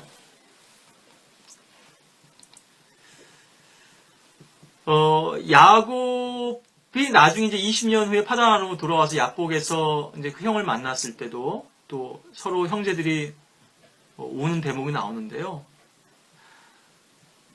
그는 그들을 앞서 나가서 자기 형에게 가까이 갈 때까지 땅에 7번 절하니라. 에서가 달려와서 그를 만나 얼싸안고 그의 목에 마주대며 입맞추고 그들이 울더라. 창세기 33장 3절 4절인데요. 하나님께서 이미 에서의 마음을 다 풀어주셨죠. 아버지가 죽기만 해라. 내가 너 이제 본때를 보여줘 손봐줄 테니까 이제 칼을 가지고 있었는데, 어느새 이 형의 마음에 이제 눈룩 녹았는데요. 그들이 울죠. 여러분들, 이 눈물의 의미가 과연 무엇이었을까요? 야곱에게. 이제 안도의 눈물이었겠죠? 나 이제 살았구나. 내가 이런 수단, 저런 수단 다 써가지고 어떻게든지, 형의 마음을 얻으려고 했는데, 아이고, 이제 다행이구나. 이런 의미가 더 크지 않았겠습니까? 물론, 만감이 교차한다는 말씀도 드렸고, 많은 의미가 담겨 있겠지만요. 과연 형을 사랑해서만 그렇게 안 왔을까요? 그런 것도 있었겠죠. 오랜만에, 20년 만에 그 형을 봤으니, 지금 77세고, 쌍둥이 형제니까요. 야곱의 나이도 97세고, 에서의 나이도 97세입니다. 이미, 야곱은 지금 이제 자식밖에는 못 봤지만요. 에서는 이미 40대 장가가가지고 손자, 증손자까지 봤을 나이거든요. 그리고 한몫 크게 지금 재산을 모아가지고요. 세일 땅에서, 세일 그 산에서, 에돔 지역에서 아주 지금, 행세를 할 때입니다. 그 야곱의 선물도 난 이거 필요 없다 그러죠. 물론 그거 다 이제 받았지만요. 하나님이 은혜로 그 형의 마음을 돌려주신 것을, 야곱은, 자기의 인간적인 수단을 통해서 그런 것들을 좀 회복하려 보려고 했지만, 여전히 아직도 이런 육신적인 마음들이 이 눈물에도 남아있고 섞여있는 것을 우리가 알 수 있는데요. 그래서 이 요셉의 눈물은 이런 눈물들하고는 남다른 의미가 있다고 하는 것을 우리가 좀 더 확인해 볼 텐데, 이 대목은 제가 좀 간략하게 그 구절들만 보고요. 이미 결론적이나 많은 설명들을 드렸기 때문에, 이 요셉의 눈물이 처음 언급된 것은 우리가 아까 첫 시간에 읽었던, 두 번째 시간에 읽었던 그 구절이지만, 우리가 창세기 35장에서 먼저 한 대목을 보시면요. 요셉의 감춰진 눈물을 우리가 좀 엿볼 수 있습니다. 요셉도 참 어떻게 보면은 인간적으로는 불쌍하다 이렇게 생각이 되죠. 35장 16절부터 보시면은, 그들이 베델에서 이동할 길을 가다가 에프рат에 조금 못 미쳐서 라헬이 산고로 진통을 당하는데 산고가 심하였으니 그녀가 산고를 겪고 있을 때 산파가 그에게 말하기를 두려워 말라 내가 아들을 낳으리라 하더라. 그녀의 혼이 떠나려 할 때 이는 그녀가 죽었음이라. 그녀가 그 아이의 이름을 베논이라 불렀으나 그의 아비가 그를 베냐민이라 불렀더라. 라헬이 죽으니 베들레헴 곧 에프рат에 이르는 길에 장사하였으며 야곱이 그녀의 무덤에 한 기둥을 세웠으니 라헬의 무덤 기둥이 오늘도 있더라. 여기서는 이 부분을 자세하게 다루고 있지는 않습니다만 야곱은 또 얼마나 많은 눈물을 흘렸을 것이며 아브라함이 사라를 잃었을 때의 슬픔을 우리가 봤죠. 또 아직 6살의 나이인 이 요셉은 우리 나이로 6이니까요. 엄마 정이 아직도 그리운 엄마 품이 아직도 그립고 굶주린 젖도 채 떼기 전일지도 모르겠는데요. 젖뗄 나이가 정확히 몇 살인지 모르겠습니다만 참 안타까운 일이죠. 그런 일로 인해서 아버지 야곱은 요셉을 편애하게 된 것이고요. 엄마가 없으니까요. 나머지 자식들은 다 엄마가 있죠. 더 이제 이게 부모의 마음일 수 있습니다. 뭐 좋은 쪽으로도 해석할 수 있지만 아무리 좋게 이해해 주려고 해도 너무 지나쳤던 거죠. 요셉에 대한 아버지의 사랑은 부족함이 없었죠. 그래서 이 사랑은 요셉을 오히려 더 우쭐대게 만들고 요셉이 한쪽 방향으로만 나가도록 만든 그런 편협한 사랑이 되고 말았던 것입니다. 야곱은 자신의 사랑으로 요셉이 어머니를 잃은 그 슬픔을 정상적으로 극복하게 만든 것이 아니었고요. 한편으로는 요셉의 고통을 마비시키는 마취제를 주사하고 또 다른 한편에서는 달콤한 쾌락에 취하게 만드는 지금 환각제를 투여하고 있었던 격이거든요. 이 아이가 그런 슬픔과 상실이 있더라도 반듯하게 자랄 수 있도록 옆에서 버팀목만 되어주고 지지만 되어주고 또 칭찬해주고 격려해주고 따뜻한 사랑을 좀 때로는 먼 발치에서 그 사랑을 감출 줄도 알아야 되는데요. 그걸 있는 그대로 다 표현하다 보니까 이 아이도 응석바지가 된 것이고요. 자기밖에 모르는 아이가 된 것이고 그걸 지켜보던 형들은 그것을 시기해서 오히려 더 그 요셉을 구박하게 된 것이죠. 예. 사랑이라고 하는 것이 어떻게 이렇게 극약이 될 수 있고 독약이 될 수 있고 마취제와 환각제가 될 수 있는지 예. 아까도 우리 자신이 얼마나 우리 마음속에서 정성스러운 우상으로 다듬어지고 아로새겨지고 부어 만들어지고 있는지 하는 것도 말씀드렸지만요. 여기서 이제 우리가 요셉의 눈물을 조금 아직 어린 나이였지만 엿볼 수 있고요. 두 번째로 37장 20절에 보시면 그러므로 이제 오라 우리가 그를 죽여서 그를 구덩이에다 던져넣고 우리가 말하기를 어떤 악한 짐승이 그를 잡아먹었다 하자. 그리고 그의 꿈들이 어떻게 되는지를 우리가 볼 것이라 하는지라. 예, 구덩이에 빠지게 되죠. 구덩이에서의 눈물이 아마 있었을 것입니다. 형들 그러지 말고 장난치지 말고 나 좀 살려줘. 예. 나 팔려가기 싫어. 37장 29절 30절에 보시면 이제 루벤의 이제 고백이 나오는데 말이 나오는데요. 루벤이 구덩이로 돌아왔는데 보라 요셉이 구덩이 없는지라 그가 자기 옷을 찢고 예, 사실 요셉은 루벤의 자식벌 되는 나이입니다. 예, 거의 14년, 13년 정도의 차이가 있다고 보면요. 예, 자기 자식보다 조금 더 큰 나이죠. 맏형으로서 지난번에 아버지 침상을 더럽힌 것도 말씀드렸지만 그것도 성적 욕망이나 욕정 때문만은 아니라고 그랬죠. 예, 괜히 뭐 형만 아무 없다고 괜히 장자는 아니죠. 예. 형제들에게로 돌아와서 말하기를 아이가 없도다. 나는 어디로 가랴 하더라. 아버지를 이렇게 크게 실망시켰는데 이 아이마저 내가 못 지켜준다면 어떻게 돼? 아버지 얼굴을 어떻게 보겠는가? 그게 이제 나중에 베냐민을 이집트로 데려갈 때도 루벤이 먼저 사실 나섰죠. 나의 자식들 대신 아버지가 볼모로 취하시라고 했는데요. 유다는 자식들이 아니라 자기 자신을 볼모로 아버지에게 담보로 제공했죠. 좀 다르죠? 예. 그런 형제들에 대한 사랑이 맏형으로서 있었지만 또 유다의 마음은 우리가 또 남다른 것을 보게 되고요. 그래서 역대상 5장에 보면 이것이 장자권에 계속될 것이 아니다. 그러면서 요셉 지파에서 오히려 유다 지파로 모든 것들이 영적인 복들이 집중되는 것을 볼 수 있는데요. 차지한 땅의 면적을 봐서도 그렇고요.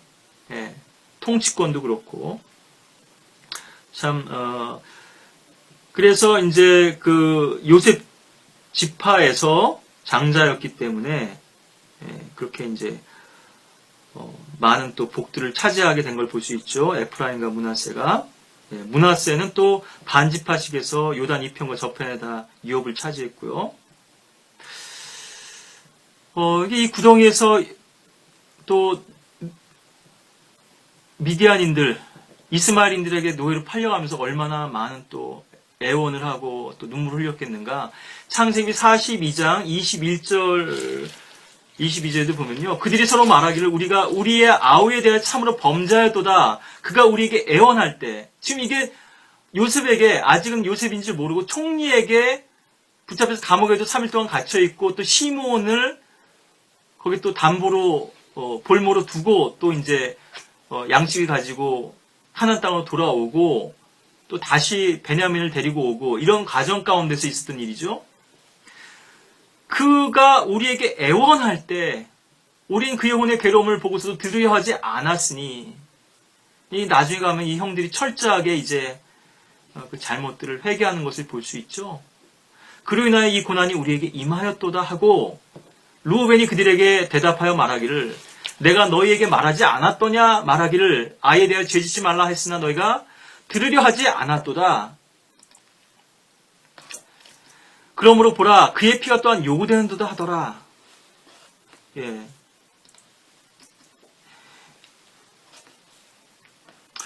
시므온이 이제 그 볼모로 잡히는데요. 여러분들 왜 요셉이 시므온을 특정했을까요? 지목했을까요? 르우벤은 지금 없는 상황이고 그 가운데서 가장 맏형은 시므온입니다. 그 다음에 레위, 그 다음에 유다죠. 발언권도 있고요.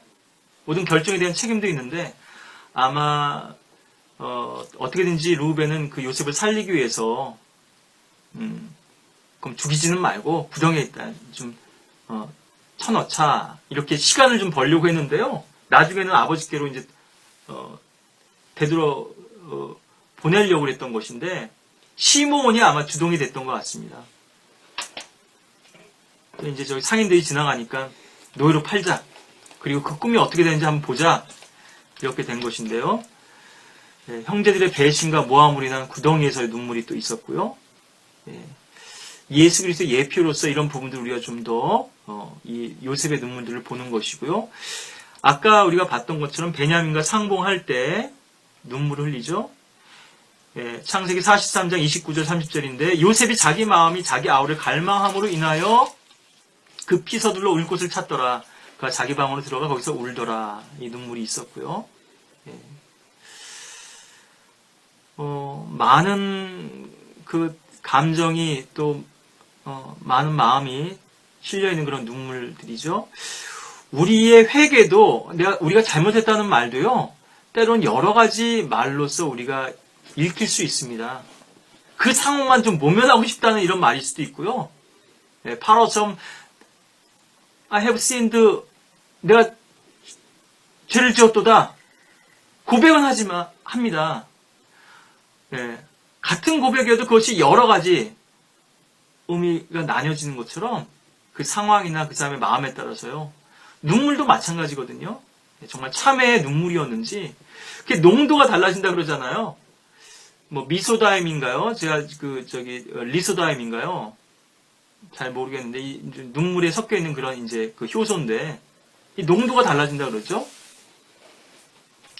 이것이 정말 기뻤을 때, 감격했을 때 흘린 눈물과 억지로 연기해서 흘린 눈물의 농도는 다른 거고요.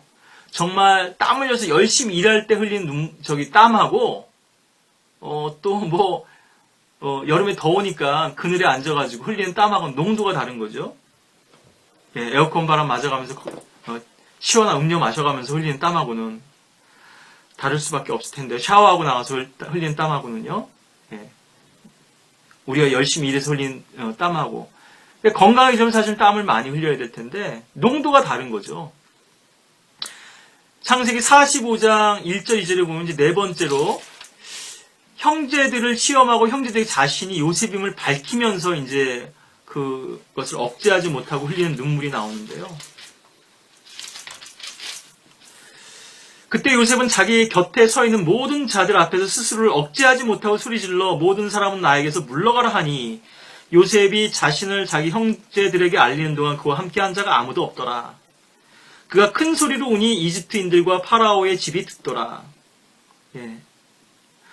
근데 형들은 지금 어리둥절한 거죠? 이 총리 요셉의 통역을 통해서 계속 말했기 때문에요. 어찌된 영문인지를 몰라서 그러고 있는데, 이때 이제 자신을 소개하죠.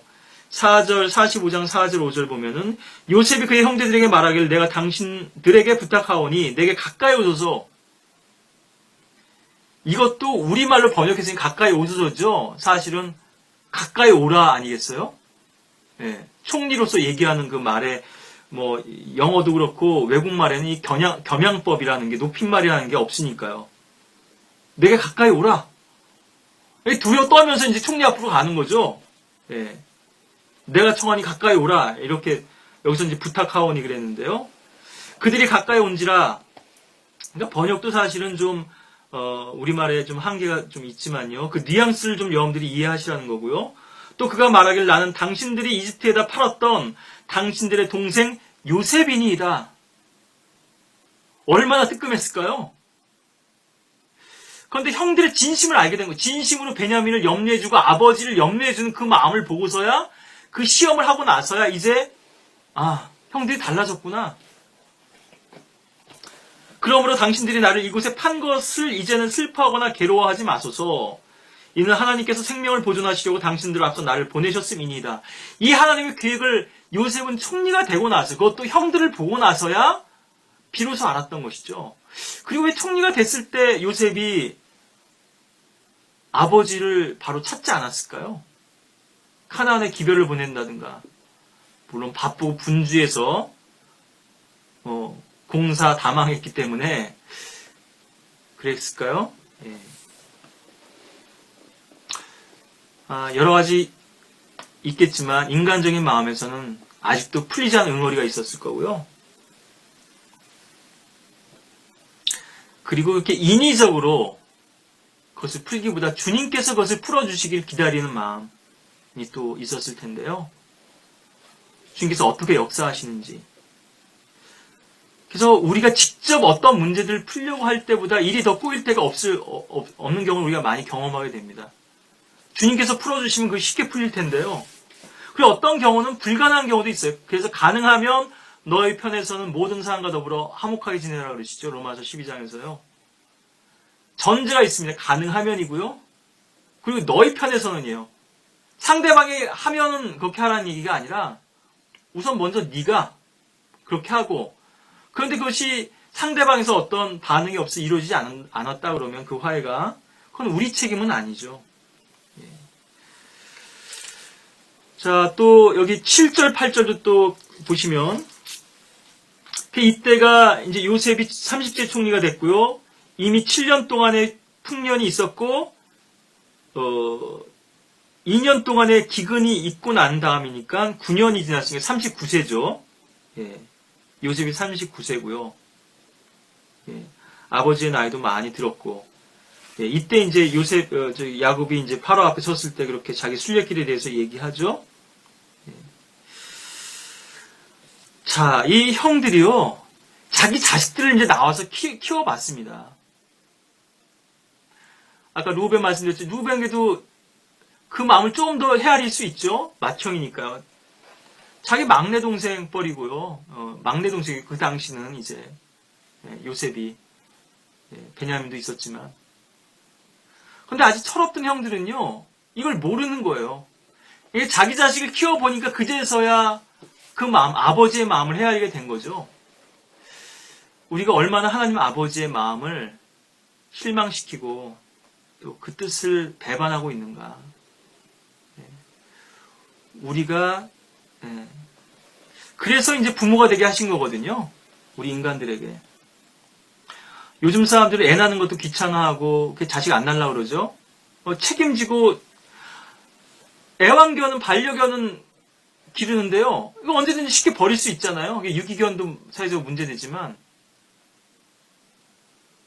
너무 성가시죠.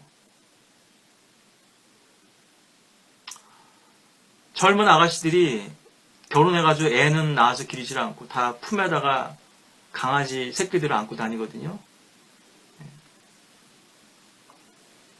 얼마나 이기적인 사랑인가. 하나님께서 왜 이 결혼이란 제도를 정해놓으셨고 남자와 여자가 부모를 떠나서 한 몸이 되라고 하셨는가? 왜 출산을 하고 육아를 하고 인생에 그보다 중요하고 가치 있는 일들이 많을 것 같잖아요. 이 부분도 좀 더 말씀드리면 그 과정을 통해서 주님의 사랑을 배우는 것이고 너무나 얻을 게 많습니다. 사실 그 아이들 기르는 게 아니고요. 우리가 부모로서 완성돼 가는 것입니다. 빚어져 가는 것이에요. 요즘은 사회적으로 이제 아이들 이렇게 학대하는 것도 많고 그러니까 부모를 재교육시키겠다. 이혼할 때도 교육시키고 계속 교육시키겠다. 평생도록. 너무나 무자격인 부모들이 많으니까요. 자식을 방바닥에 내던지고 빨랫대나 빗자루 같은 걸로 때리고요. 멍이 들도록 학대를 하고 음식도 주지 않고 울고 보챈다 그래서 내팽개쳐놓고 PC방에 가서 게임하고 가장 숭고한 사랑이어야 할 이 부모의 사랑마저도 이렇게 지금 변질되고 타락해 있는데 사랑이 식어지려 그랬죠. 마지막 때에. 하나님을 사랑하는 것보다 하나님을 사랑하는 사람은 진정한 사랑을 압니다. 부부간이나 자식, 부모에 대한 사랑도 알고요. 또 돈을 어떻게 다뤄야 되는지도 알아요. 근데 사물도 마찬가지고요. 아까 이삭처럼 음식을 좋아하는 거죠. 사랑하는 거죠. 그래서 어떻게 즐겨야 되는지를 아는 거죠. 배고픈데 밥 먹는 게 무슨 죄냐 얘기할 수 있죠. 훔쳐 먹어도 조금은 정상 참작이 되죠. 배고파서 그렇다 그러면. 그래도 7배로 갚아야 되리라 하셨거든요. 잠언에도 그렇고 율법에 보면은. 물론 거기서의 문맥은 이웃의 아내를 탐하는 것인데요. 아니 하나님께서 주신 본능, 욕정이 있어서 이걸 해결할 수 없었기 때문에 그랬다. 음식 먹는 것도요. 과식을 하는 건 죄입니다. 배가 막 터지도록 옛날 로마 시대 때 같으면 귀족들이 막 토해내고 또 그 맛있는 음식을 맛보려고 미식을 하려고요. 그러기도 하죠. 탐식은 죄고요. 우리가 필요한 힘을 얻기 위해서 영양분을 공급받기 위해서 음식을 섭취한다는 것은 문제가 안 되겠지만 음식을 버리는 것도 죄지만 음식을 과도하게 먹는 것도 죄죠. 이것은 제가 밥 먹는 말씀드린 게 아니라 우리의 욕망, 욕구를 잘못된 방법으로 또 지나친 욕심에 의해서 그것을 채우려고 한다면 그것이 바로 죄가 된다는 말씀이거든요. 부모들의 사랑마저 이렇게 변질되고 타락되어 있는데 근데 이 시대만큼 주님께서 재림하시기가 임박한 때가 없는 거죠. 다른 사랑은 다 변질되지 그 사랑만은 우리가 변할 수 없는 가치라고 생각했는 그 부모의 사랑마저도 모성마저도 지금 이렇게 타락해 버렸으니까요. 세상이 얼마나 지금 타락했는지를 알 수 있고, 그래서 뭐 환경이 허락 안 되고 또 마땅한 배우자가 없다면 모르겠습니다만은 그리스도 안에서 말씀드린 겁니다. 내가 애 낳아서 기르는 거 힘들기 때문에 결혼 안 하겠다는 마음이 있다면 그것은 잘못된 마음이라는 거고요. 우리 여러분들이 독신을 주님께서 주셨다면은 그런 마음의 부담으로 정말 주님을 더 열심히 섬기기 위한 그런 다짐과 고백에서 그런 것들을 선택했다면 귀한 부분이겠지만요. 여러분들 이기적인 욕망에 의해서 그런 것들을 택하셨다면 하나님의 기본적인 명령은 독신은 예외적 규정이고요. 기본적으로는 결혼이라는 제도를 허락하셨다는 거죠. 이건 교회보다도 먼저 제정됐던 거고요. 그렇게 해서 남편을 섬기고 아내를 사랑함으로써 주님의 사랑을 아는 거죠. 또 성도의 합당한 자세를 아는 거고요. 권위를 배우게 되는 것이고 또 자녀들을 기르면서도 하나님 아버지의 심정을 헤아리게 되는 것이고요. 또 나를 낳아서 길러준 그 부모의 심정도 헤아리게 되는 거죠. 이게 없이 어떻게 온전한 인격체로서 성숙할 수 있겠는가. 예. 오늘날 이렇게 불완전한 그것이 불가피한 면도 있지만요. M4 세대에서 연애고 결혼이고 출산이고 다 포기할 수밖에 없는 그런 불가피한 현실적 문제도 있지만 만약에 이기적인 욕망에 의해서 그렇다 한다면 오히려 반려견은 키우지만 아이는 안 낳아서 키우겠다 이런 마음이라면 그 부분 이기적인 사랑들이 주님의 사랑을 채워줘야 된다는 것을 더 말씀드리고요. 그렇게 해서 형들이 변화가 좀 됐죠. 경험은 참 중요합니다. 그게 이제 7절 8절로 더 보시면 하나님께서는 땅에서 당신들에게 후손을 보존하시려고 당신들의 생명을 큰 구원으로 건지시려고 당신들 앞서 나를 보내셨나이다. 그러므로 이제 나를 여기에 보낸 것은 당신들이 아니라 하나님이시니 요셉이 아주 귀한 걸 배웠죠. 여러분들이 겪는 고난의 의미도 여러분들이 그 의미를 하나님 앞에서 정말 진정으로 배우실 때가 있기를 바라고요. 그렇게 했을 때 여러분들의 고난은 감사의 제목으로 바뀌게 될 것입니다. 여러분들의 억울함이나 서름은 오히려 감사의 눈물과 찬양의 그런 곡주로 바뀌게 될 것이고요. 그러므로 이제 나를 여기에 보낸 것은 당신들이 아니라 하나님이시니. 사람들은 도구로 쓰임받았던 것 뿐이고요. 그러니까 하나님의 허락 없이는 어떤 일도 일어나지 않습니다. 마귀의 공격까지도요. 그 부분을 여러분들이 볼 수 없다면 하나님의 손길을 그 배후에서 역사하시는 하나님의 뜻을 발견하기 어렵죠. 그분이 나를 파라오에게 아비가 되게 하시고 그의 온 집의 주가 되게 하시며 온 이집트 땅의 치리자를 삼으셨나이다.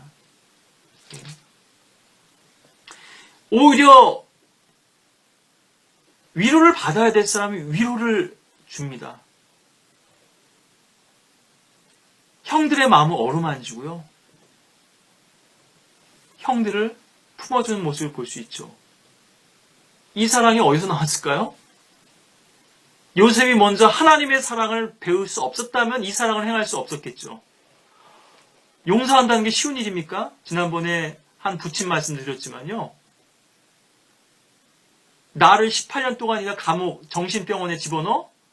그런 수용소에 집어넣어? 이놈들 내가 나가기만 해봐라. 이 마음이 나를 여기에 보내시고 집어넣으신 분이 바로 하나님이셨구나. 나를 구원하시고 내 가족을 구원하시기 위한 주님의 크신 뜻이 있었구나. 그걸 배우게 되니까 용서를 행하게 되는데 그것이 표면적인 것으로 그쳤기 때문에 결국은 실패한 것이고요. 정말 그 주의 사랑을 뼛속 깊이 배웠다면 그렇게 과거로 다시 돌아가지는 않았겠죠. 사실 우리에게서도 많이 발견되는 실패입니다. 저도 마찬가지고요. 제가 그 부친을 이제 폄하하는 것이 아니고 그것이 바로 저와 여러분들의 실패이기도 하기 때문에 말씀드린 것인데요. 45장 14절 15절에도 보시면 그가 자기 아우 베냐민의 목을 안고 우니 다시 한번 지금 이제 베냐민을 안고 우는 거죠.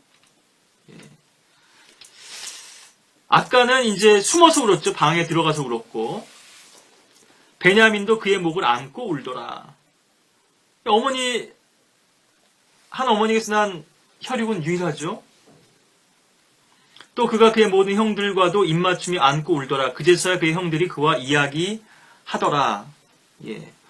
그제서야 요셉의 사랑을 보고 나서야 이 부분은 또 그리스도께서 이제 초림 때는 버림받고 또 십자가에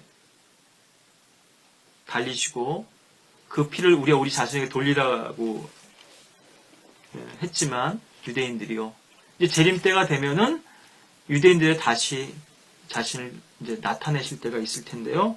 그래서 그 이스라엘 민족이 회개하고 다시 메시아를 구주로 받아들이는 이런 이제 또 예언적으로는 이런 일들이 있을 텐데 이것을 또 예표적으로 보여주는 또 사건이기도 하죠. 형들 앞에 요셉이 자신을 제시하고 밝히고 또 형들과 이렇게 화해하고 회복하는 용서하고 사랑하는 이런 장면을 통해서요. 자, 마저 이 부분 봐야 될 텐데요. 창세기 46장 29절 30절을 보면 이제 아버지 야곱과의 상봉이 있죠. 다섯 번째로 46장 29절 30절 그가 그들에게 명하고 그들에게 말하기를 내가 내 백성 46장이죠. 잘못 찾았네요. 46장 29절 요셉이 자기 병거를 갖추고 그의 아버지 이스라엘을 만나려고 고센으로 올라와서 야곱에게 모습을 나타내니 그가 야곱의 목을 안고 그의 목에 기대어 한참을 울더라. 이스라엘이 요셉에게 말하기를 내가 아직 살아있어. 내가 내 얼굴을 보았으니 내가 죽어도 되겠구나 하니. 아버지의 목을 안고 그 목에 기대서 한참을 울었죠. 얼마나 많은 고통과 또 슬픔과 그 많은 세월에 켜켜이 쌓인 그러한 감정들이 일순간에 다 쏟아지고 또 감정이 다 폭발한 거죠. 주체할 수 없는 아버지 야곱을 보고서 아까도 말씀드렸다시피 하나님은 세디스트이신가? 왜 생이별을 하게 하시고요. 야곱도 그랬지만 왜 요셉에게 이러한 고통을 주셨는가? 이런 하나님의 계획을 여러분들이 알 수 없다면 여러분들 생애 가운데 담긴 하나님의 뜻을 알 수 없다면 여러분들 계속 원망과 불평으로 그 나날을 보낼 수밖에 없고요.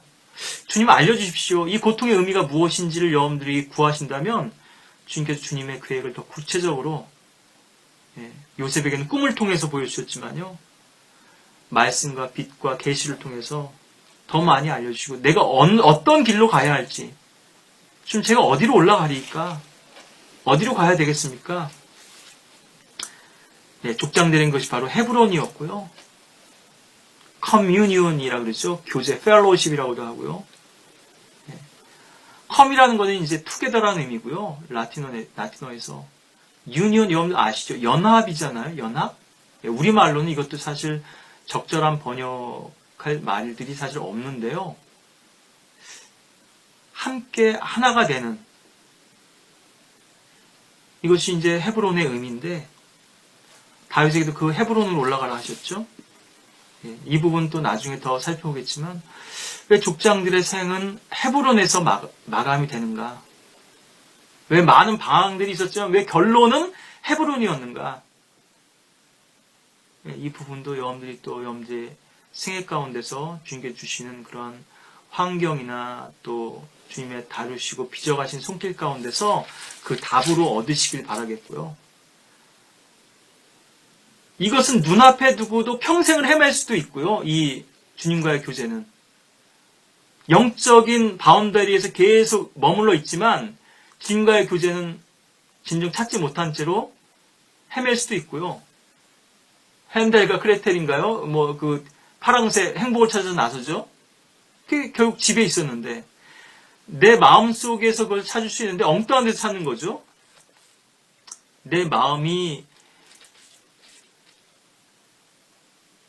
내가 문지기로 주의 집에 있는 것이 궁전에서 첫날을 거하는 것보다 더 낫다는 마음이 된다면 그 문지기는요, 게이트라는 건 여러분들 아시죠? 요셉도 지금 파라오의 이제 성문에 앉게 된 것인데요. 다니엘이 그랬죠. 예. 이거는 통치자의 자리입니다. 하나님 집의 문지기라는 거는요, 예. 달리 이렇게 우리가 봤을 때는요, 그건 통치자의 자리예요. 예. 그 왕궁에 드나드는 모든 사람들을 컨트롤하는 거죠. 그랬을 때 진정 참새가 그 제단에 드려지듯이 시편 84편에 있는 것처럼 여러분들 안에 낙원이 임하고 하늘나라가 임하고 주님과의 영적인 교제가 를 나누고 그것이 바로 하늘 보좌, 주님의 은혜의 보좌가 될 수 있겠죠. 예, 바로 이 결론을 여러분들이 얻으시게 되길 바라겠고요. 그 고난 속에서, 그 고난의 환경 속에서 두신 하나님의 뜻을 여러분들이 믿음으로 받아들이심으로써 계속 그 하나님의 뜻하고 다투거나 투쟁하지 마시고요. 예, 그것을 뛰어넘어야 되는데 그 너머에 있는 하나님의 계획을 볼 수 있어야 되니 그러려면은 결국 믿음 외에는 방법이 없다는 거죠. 그 장벽을 뛰어넘기 위해서는요. 예, 마지막으로 이제 그 형들의 오해로 인해서 마음 아파서 흘리는 또 눈물이 창세기 50장에 나오는데 이 대목 마지막으로 더 보고 마치도록 하겠습니다. 이 부분을 설명하려다 보니까 너무 이제 길을 돌아오게 되는데요. 죄송하게 생각하고 또 좀 우회했던 그런 길 가운데서도 때로는 우리가 좀 빨리빨리 도착지에 가고 싶지만요. 때로는 좀 하나님께서 돌아가게 하실 때도 있거든요. 근데 그 길 가운데서도 보면은 우리에게 배울게 하시려는 게 있고 우리가 얻을 게 있더라고요. 네, 그렇게 여러분들이 좀 양해를 하시고 또 이해를 하시면 좋겠고 50장 여기 15절부터 17절 보시면 요셉의 형들이 자신들의 아비가 죽었음을 보고 말하기를 요셉이 혹시 우리를 미워하여 우리가 그에게 행한 모든 악을 반드시 갚지 않겠느냐 하고 요셉에게 심부름꾼을 보내어 말하기를 당신의 아버지가 돌아가시기 전에 명령하여 말씀하시기를. 참 인간들이 악하죠. 예, 아직도 이런 술수를 쓰고 있습니다. 거짓말이죠 이건. 예, 물론 이거는 당연히 야곱의 유지였겠죠. 형제들이 다투지 않고 화해하는 것이. 근데 이런 걸 명령한 적은 없거든요. 너는 요셉에게 이렇게 말할지니라 내 형들이 내게 악을 행하였으나 내가 이제 내게 청하노니 그들의 허물과 그들의 죄를 용서하라 하셨나니 이제 우리가 당신께 청하오니 당신 아버지의 하나님의 종들의 허물을 용서하소서. 이 형들이 적어도 정말 진심 어린 참회를 하고 있다는 것을 볼 수 있죠. 요셉이 두려워서만이 아니라요. 자신들이 얼마나 큰 잘못을, 왜냐하면 용서받을 수 없는 죄입니다. unpardonable sin이에요. 뭐 은사주의자 얘기하듯이요. 성령을 모욕하는데 용서받을 수 없다 이렇게 얘기하는데 과연 저와 여러분들의 죄가 어떻게 씻겨지고 용서받을 수 있었을까요? 그 아들을 죽인 죄가 어떻게 용서받을 수 있었을까요? 왜 하나님께서는 자기의 독생자 예수 그리스도를 십자가에 못 박아서 가장 잔혹한 방법으로 죽이시면서까지 저와 여러분들 사랑해 주셨고 우리를 그 십자가 너머에 있는 영광과 또 왕국의 풍성함으로 이끌기를 원하실까요?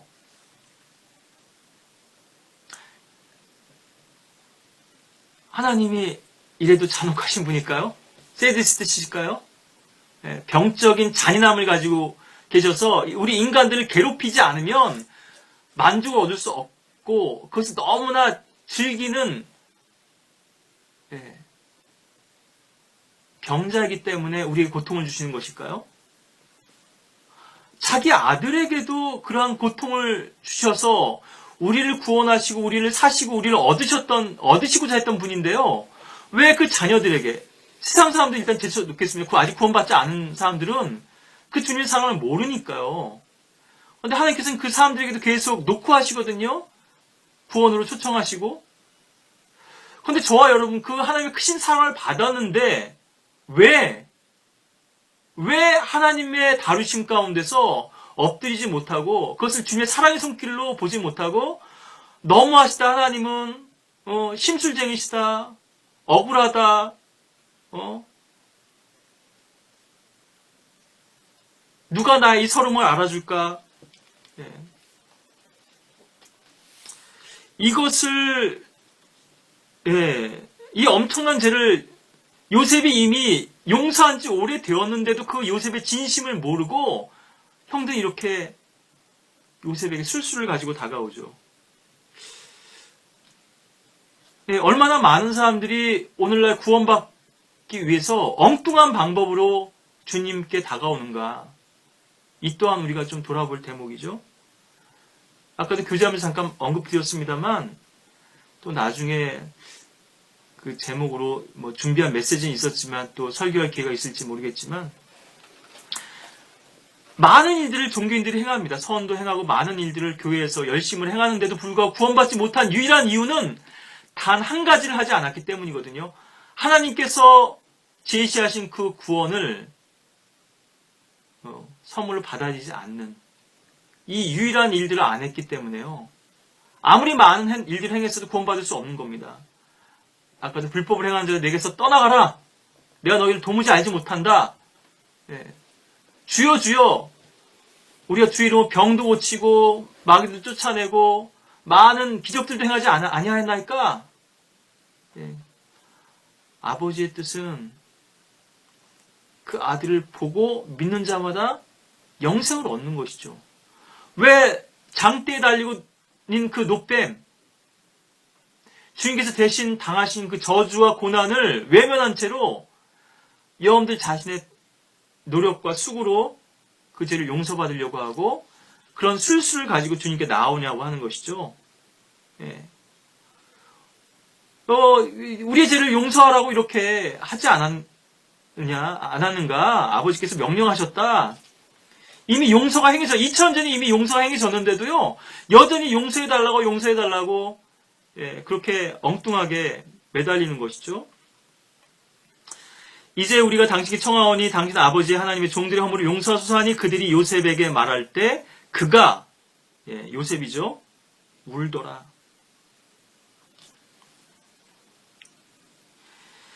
좀 더 보겠습니다. 그의 형들이 또한 가서 18절부터 요셉의 면전에 엎드려 말하기를 보소서 우리는 당신의 종들이니이다.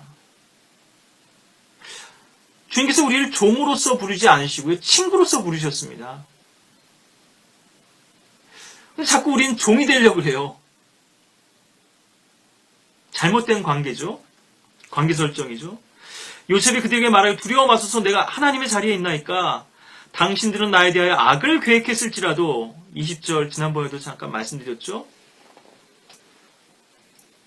하나님께서는 그것을 선으로 계획하셔서 오늘과 같이 많은 백성을 살도록 구원하시려 하셨으니 그러므로 이제 당신들은 두려워 마소서 내가 당신들과 당신들의 어린 것들을 양육하리이다 하고 그가 그들을 위로하며 그들에게 다정하게 말하더라.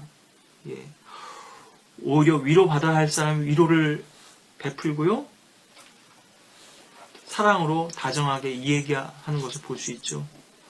십자가에 못 박으신 그 주님께서 우리를 위해서 당하신 그 고난과 피로 우리에게 다가오시면서 그 손을 내미시는데 여전히 우리는 그 손을 뿌리치고 나만의 생각과 나만의 방법으로 주님께 다가서고 있지는 않죠. 구원에 있어서도 그렇지만 주님과의 교제에 있어서도 아까도 자부심 말씀드렸죠. 그런 것들을 의지하고 붙들면서 우리가 주님의 능력을 뿌리치거나 외면하지는 않고 있는지 하나님께서 어떻게 이 악을 선으로 바꿔주셨는지 악으로 포장된 선이 있고요. 선으로 포장된 악도 있는 거죠. 복으로 포장된 저주도 있고 저주로 포장된 복도 있는 것이고요. 하나님은 이 바둑판 위에 이 돌의 행마를 어디로 옮기실지 우리는 실패했다고 생각할지 모르지만 그 실패마저도 아까도 우회로 말씀드렸지만요. 우린 돌아가는 거라고 생각할지 모르지만 하나님께서는 그것이 계획에 있으셨던 거예요. 내가 반드시 사마리아로 지나가야 하리라. 예, 그 사마리아 여인을 구원하시기 위한 주님의 깊으신 사랑과 계획처럼요, 우리가 계획하고 의도한 것과는 달리 하나님께서 모든 것이 합력과 선을 이루게 하시는 놀라운 또 분이시죠. 예, 심지어 마귀가 우리에게 뿌려놓은 심어놓은 악까지도 그것을 예수의 볼로 철저하게 쓰시고 말씀의 능력을 치유하셔서 주님께 온전히 드려지는 온전한 빚으시는 그릇과 또 도구가 되기를 원하시고, 그래서 철 연장으로 다듬은 그런 벽돌이나 그런 인위적인 것이 아니고 주님의 손길 가운데서 눈물과 상실과 나의 모든 추구와 사랑을 잃고 빼앗기는 그런 절망과 좌절이 있었지만, 실패가 있었지만 그것을 딛고 일어서서 소망의 문으로 인도하시는, 우리 호세아서에서 2구절 6장에서 2구절 한 절 더 2장이네요. 이렇게 음탕한 여인을 아내로 얻으라 하셨는데요, 이스라엘을 상징하고 있죠. 호세아 2장 14절에 보시면 하나님 참 사랑에 눈이 머신 분입니다. 세디스트가 아니고요, 정말 우리를 향한 그 사랑에 변함이 없으신 분이세요. 우린 그렇게 수도 없이 주님을 배반하고 거역하지만 14절, 그러므로 보라, 내가 그녀를 꿰어 광야로 데려가서 그녀에게 위로하여 말하리라. 15절인데요.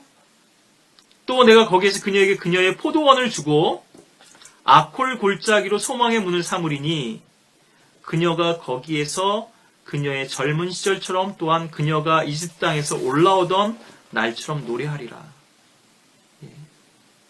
아콜 골짜기를 소망의 문으로 삼으시는 분. 여러분 아시다시피 아콜 골짜기는 아칸이 저주받고 멸망당한 곳이었죠. 우리 인간의 실패마저도, 우리 인간의 상실과 연약함마저도 절망의 순간도 복으로 바꾸시고 위로로 바꾸시고 소망으로 채워줄 수 있는 분, 그분의 사랑이 이 시간 또 저와 여러분들을 가득 채우고 여러분들의 삶을 그 사랑의 능력으로 변화시키셔서 또 하나님의 영광과 능력만이 나타나는 또 귀한 또 주님의 도구이자 또 주님의 자녀들이 되시기를 바라겠습니다.